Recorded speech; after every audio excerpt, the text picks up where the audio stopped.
Good day mga ka-sports natin dyan. Recap nga tayo sa laban ng Creamline Cool Smashers kontra sa Signal HD Spikers. Set 1 pa lamang ng kanilang salpukan ay nagkainitan na ang dalawang team na ito, kung saan nga sobrang lamang na lamang nga sa first set ang nasabi nating Signal HD Spikers at halos hindi nga makaporma ang veteranang team na Creamline Cool Smashers.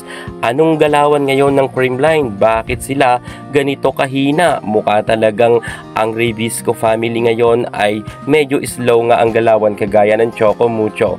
Creamline Cool Smashers sa set 1 ay nangapapa talaga sila. Kupunan nga ni Tintiamson, hindi nagpakabog sa kupunan ni Alyssa Valdez. Ito na nga yung sinasabi natin na talagang nag-iba na ang Signal ngayon. Kitang-kita natin ang galawan sa loob ng court ng Signal HD Spikers palaban.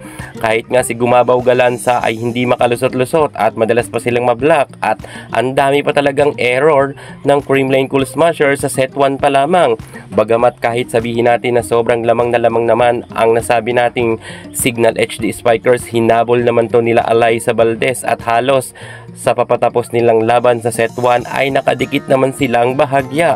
Pero gayon pa man ay hindi na talaga sila pinaporma nga dahil malalakas ang spike ni Lalong Isip at ni Erica Santos. Mukha talagang si Valdez ay bantay sarado ngayon. Napakaganda rin ang pinapakita ni Buding Durendes. Ang kanyang floor defense ay solid na solid.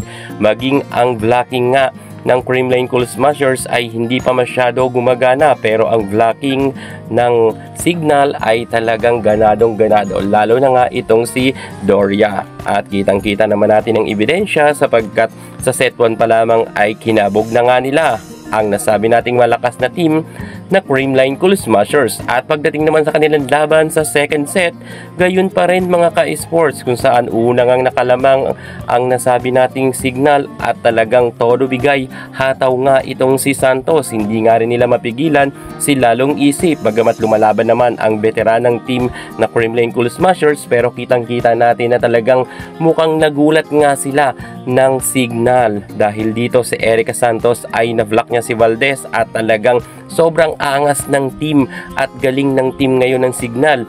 Ibang-iba na sila, mukhang mas malakas na sila kung ikukumpara natin sa mga nakaraan na mga players na mga tinanggal nga ng Signal. At eto na nga tayo, problemado na nga itong si Coach Sherwin Meneses kung ano ang kanyang gagawin, sapagkat pilit-palit-palit naman siya ng mga players pero hindi talaga gumagana.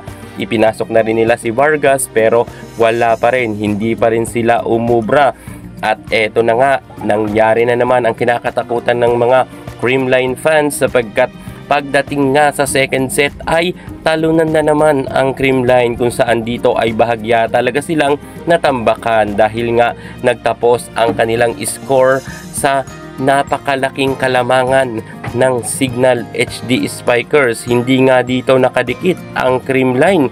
Grabe talaga itong Signal HD Spikers. Mukha talagang sila ang nasa number 1 spot na dahil 18 lang nakuha ng Creamline at 25 ang nakuha ng Signal HD Spikers. Hirap na hirap talaga ang Creamline, aminin natin yan kahit nga CCS fans tayo, pero kita naman natin na talagang hirap na hirap ngayon ang kupunan nila Alyssa Valdez. Mukhang hindi talaga sila uubra ngayon sa Signal. Abangan natin ang kanilang laban sa third set.